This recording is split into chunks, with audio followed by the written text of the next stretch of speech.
Hi everybody, so I'm driving, but I just wanted to talk to you guys.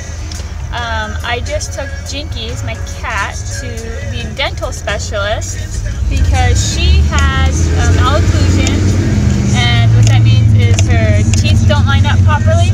So her problem is she has brachynathism, which means that her jaw is short, so the bottom part of her jaw is short, so she has an overbite.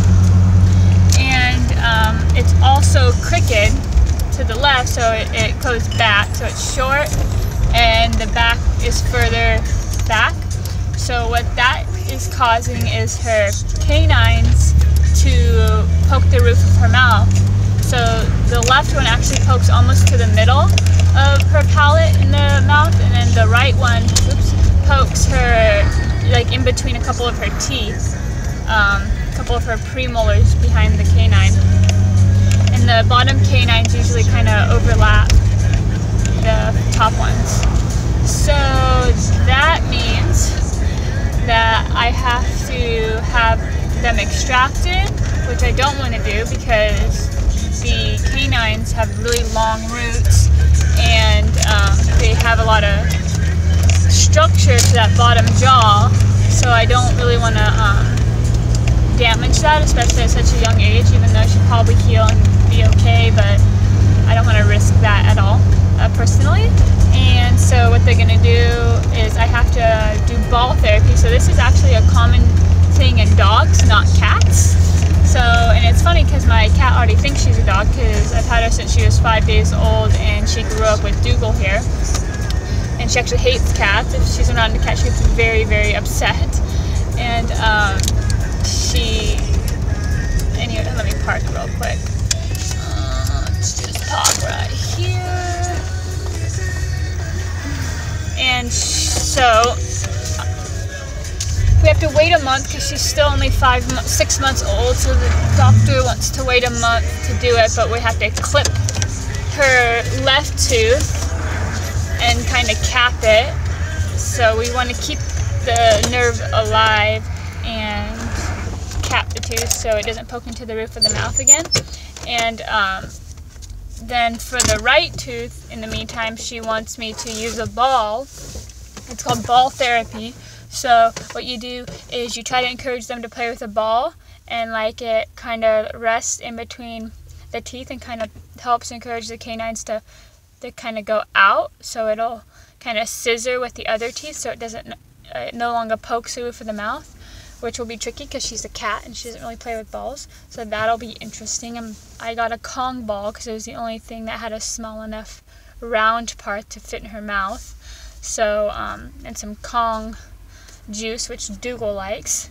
So it'll be I'll have to put some stuff in a Kong for him while I try to get Jinkies to play with the Kong. And so I have gotten pet insurance for her, and that's another thing I want to talk to you guys about is pet insurance and how important it is, because I did not get pet insurance on Jinkies until last week because I was spending a lot of time trying to figure out what company I was going to go with and getting really overwhelmed with it and stuff.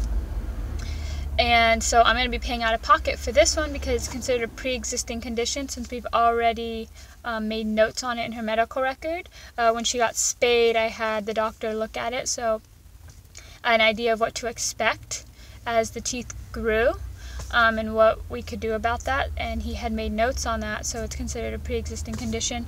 So unfortunately, this is not covered under the insurance because I got the insurance after the fact. But if you get insurance on your pet, I have Healthy Paws, so I really like them so far. I haven't done a claim because I just got it less than 2 weeks ago, like a week and a half ago. And so insurance, they will cover a lot of procedures, and then that makes it a little bit more economical for people to do surgeries on their pets, which is really, nice, especially since working in a veterinary hospital. I don't want to have to deal with having to have owners come up with a decision to euthanize their pet when the pet could be saved because of a surgery. And the issue being money is what's deciding whether they euthanize or go with surgery. It's really hard on everybody involved, but it's always understandable because surgeries can cost like $6,000+ sometimes. And the good thing about pet insurance, if you get it, is you pay, $30 to $50 a month or something like that, depending on, the age of your pet, the breed of your pet, or, age. Like, I don't know, insurances use a bunch of different things to decide your monthly premium, and a lot of them you can choose, like your deductible and how much they cover and stuff. And some car insurances also offer pet insurance. So what pet insurance does is you pay for the procedure and then they reimburse you. So it makes it to where, you can open a credit card just for like Care Credit, or another credit card you can open and pay for your pet's procedures or surgeries. Or some companies cover preventative medicine, like annual exams, vaccines, stuff like that. Some don't. So if you want that covered, you have to find different company. Healthy Paws does, the one I have for Jinkies, does not cover preventatives, but since I work at a veterinary hospital, those are pretty much covered anyway, so I don't have to worry about using costs for that. But so if Jinkies has anything unrelated to her canines, because that's a pre-existing condition, but if anything else pops up, like if in the future she gets that cancerous thing that cats tend to get apparently, or any kind of emergency dental procedure, like cats sometimes get something called a neck lesion on their teeth or anything like that, or if somehow she ran out of the van and got hit by a car or anything unfortunate like that happens, then I would take her, to a veterinary hospital, or my work if I'm working at one, and we would do the surgery, and then I would pay for it, and then we would fill out a claim, and then they'd reimburse me for 80% of that claim. So a, $1,000 surgery would end up being like $200. That's a lot more affordable than $1,000, or a $6,000 surgery would end up being like $1,200 instead of $6,000 or something like that. So it becomes more economical that way. So if you have pets and like you've had to deal with things happening to them, and you had to decide to euthanize rather than, go ahead with care, then,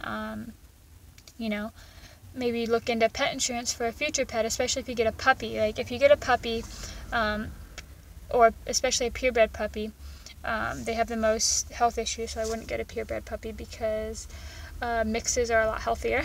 But if you get insurance right away on them, then your insurance will cover, anything that goes on with them. Like, large breed dogs, like German Shepherds, get something called like hip dysplasia, where their hips and their leg joints don't grow together properly, so they have a lot of leg issues.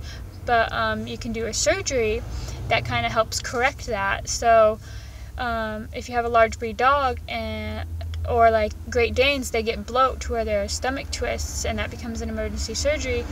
And if you get the insurance when they're puppies, then that covers a lot of that'll get covered by insurance, because it's not a pre-existing condition yet, because they're not old enough to have a pre-existing condition. Some insurances don't cover some breed specific issues, so I would find one that, if you're going to get a purebred, that doesn't limit you to that. I have Healthy Paws, I don't know if I mentioned that, for my cat, so that one says it does cover congenital conditions, which is conditions at birth, or genetic conditions like that. So you could look into that company. And then car insurance companies are starting to partner with pet insurance companies, so you can actually, like Geico uses Embrace, which I almost got, but then I decided to go with Healthy Paws. So Embrace is one.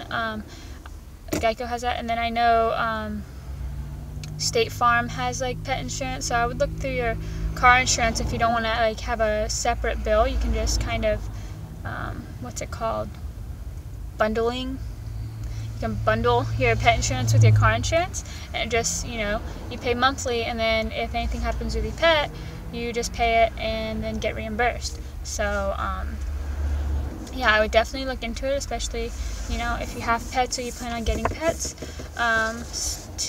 so you have that worry off. So like, you know, if they run out and accidentally get hit by a car, you know, you could say, you know, and they need to be hospitalized, which hospitalization can be very expensive. You can go, yes, do it, you know, instead of like, ooh, how much is it going to cost? Can I afford this? Should I euthanize them because, you know, I don't want them to suffer, you know, all that stuff.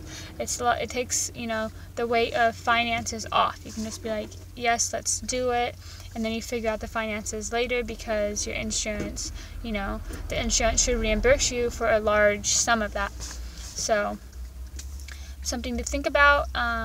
If you have any questions or anything, let me know. And I will keep you updated on Jinkies' teeth because she's going next month to have the procedure done, and in the meantime I'm going to try to do the ball thing. We'll see how it works. She thinks she's a dog, but she still acts like a cat. I'm not sure what to do, but we'll see. Alright, well, I'll see you guys later. Bye.